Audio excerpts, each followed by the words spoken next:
soy Pedro Gallo, soy profesor en el Departamento de Comunicación de la Universidad Carlos III de Madrid y en este vídeo queremos compartir algunos trucos para llevar a buen puerto una locución.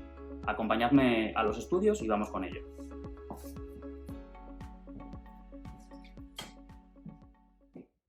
En primer lugar, es habitual que cuando nos enfrentamos a nuestras primeras locuciones, los nervios hagan aparición. Afortunadamente, hay algunos trucos que pueden ayudar a sentirnos más relajados. Entre ellos, dar un trago a una botella de agua que tengamos a mano, recorrer la cavidad bucal con la lengua, hacer respiraciones de diafragma o ejercicios como estiramientos. Parecen muy sencillos, pero efectivamente veréis que ayudan a controlar los nervios. En segundo lugar, es esencial que ensayemos en voz alta. Muchos errores que creemos que no van a suceder cuando leemos un texto mentalmente hacen aparición en cuanto nos enfrentamos a la primera lectura en voz alta. No solo ensayar leyendo el texto, como decía, en voz alta, sino no tener miedo de hacer notas para identificar posibles lugares donde nos tropezamos, lugares donde hago una cadencia donde no corresponde, lugares donde hay una palabra que me cuesta pronunciar, porque hay un número, porque hay un término en un idioma extranjero. Tratar de identificar estos puntos a través del ensayo en voz alta. Ya estamos en el estudio y llega el momento de enfrentarnos de verdad a la locución. En ese sentido, la primera cosa que tenemos que tener bien presente es la postura, empezando por la forma en la que nos colocamos en la silla. Tanto tener la espalda perfectamente alineada con el cuello como tener una distancia adecuada entre nuestro cuerpo y el micrófono son factores esenciales que no debemos perder de vista. En ese sentido, en relación con la silla, la postura del cantador flamenco es una forma muy gráfica de tener presente cómo debemos estar sentados, tal y como estoy yo ahora. En relación con el micrófono, la distancia que habitualmente se acepta como estándar puede servirnos como guía la posición de la palma de la mano para marcar esa distancia entre la boca y el micrófono. Asimismo, debemos tener bien presente que la boca tiene que estar correctamente alineada con el micrófono. Esto quiere decir que si yo estoy leyendo un texto en papel, por ejemplo, coloco el papel enfrente de mí para no tener que hacer giros con la cabeza. Lo mismo sucede cuando estoy en un programa con una lógica más dialógica, por ejemplo, y estoy interpelando a mis compañeros que están sentados a mi lado. Cuando hago este tipo de interpelaciones, igualmente mantengo la cabeza alineada con el micrófono. En cuarto lugar, si estamos realizando una locución que incluye algún tipo de elemento sonoro, es importante que no dejemos que este elemento sonoro, como por ejemplo una canción, un colchón o cualquier otro elemento musical, nos controle, sino que somos nosotros quienes tenemos de alguna forma que navegar esa canción o ese colchón. Para poder hacer esto resulta especialmente importante todo lo que tiene que ver con la comunicación no verbal.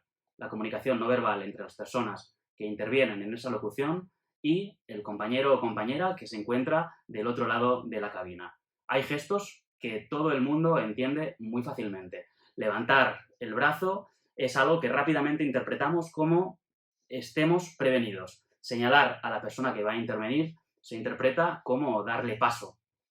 Otros gestos que pueden ser útiles en relación con esto de navegar los elementos musicales pueden ser levantar la mano para indicar que el volumen debe subir o bajarla para indicar que la canción debe bajar porque yo voy a entrar con mi voz. Quinto, es muy frecuente que cuando nos enfrentamos a nuestras locuciones aceleremos el ritmo. Incluso aunque tengamos la sensación de que estamos yendo despacio, cuando aparecen los nervios, estos suelen ir acompañados de mayor velocidad. Por lo tanto, hagamos un ejercicio consciente de bajar la velocidad. Sexto, y en estrecha conexión con el punto anterior, es decir, controlar la velocidad, es esencial que articulemos correctamente los sonidos. Para esto, algo que ayuda enormemente es abrir mucho la boca al hablar. De lo contrario, sucede lo que habitualmente se conoce como hablar entre dientes. Así, por ejemplo, una frase como «en esta clase hay sillas», si la formulamos de una forma en la que hablamos entre dientes, es decir, aplicando la ley del mínimo esfuerzo, sonaría algo así como «en esta clase hay sillas», frente al mucho más adecuado «en esta clase hay sillas». En séptimo lugar, queremos destacar la importancia de la entonación. La entonación, ya sabéis, tiene que ver con las variaciones en el tono, es decir, las subidas hacia tonalidades más agudas, y ahí es cuando hablamos de anticadencias, o por el contrario, las bajadas hacia tonalidades más graves. Aquí hablamos de cadencias. Estas cadencias y anticadencias cobran especial importancia al final de las frases. Así, por ejemplo, una frase que termina con una cadencia, es decir, una bajada hacia tonalidades graves, da la sensación de cierre. La frase, generalmente con un carácter afirmativo, termina ahí. Volviendo al ejemplo anterior. En esta clase hay sillas.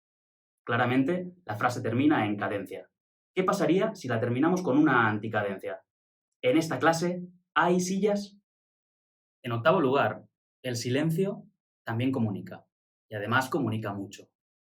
A través de las pausas, no solo aprovechamos esos momentos de silencio para respirar, sino que el silencio tiene varias funciones. Por un lado, existe una función estrictamente semántica. No es lo mismo decir no, hay sillas, que no hay sillas. Por otro lado, además de esta función, como decía, estrictamente semántica, el silencio también tiene marcadas funciones relacionadas con la expresividad, que sirven para enfatizar algo que se va a decir o algo que se acaba de decir, o para mantener la atención de quien nos escucha. Noveno. Todos los consejos que venimos compartiendo hasta este momento pueden adaptarse en función del tipo de locución al cual nos estamos enfrentando. Así, por ejemplo, si estamos locutando una noticia, la velocidad a la que nos enfrentamos con la lectura de ese texto puede ser mayor. Por otro lado, las pausas son más frecuentes en textos que tienen un componente expresivo más marcado.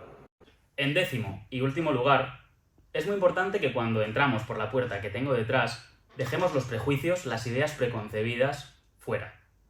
Es habitual escuchar cosas como: yo no tengo una voz radiofónica, yo no tengo una voz para locutar. Lo cierto es que cada uno de nosotros tiene su propia voz, que constituye una suerte de DNI sonoro que nos identifica, con nuestro acento, con nuestra forma de hablar, siempre y cuando articulemos, por supuesto, correctamente. Es esencial que nos olvidemos de estos complejos que pueden ir muy en contra de una buena locución. Esperamos que todos estos consejos que hemos compartido os sean útiles, los podáis poner en práctica y os sirvan para mejorar. Si me pedís un último tip, tal vez lo que recomendaría es que no os olvidéis, cuando estéis enfrentándose a vuestras locuciones, de disfrutar con el trabajo. Nos vemos en las aulas.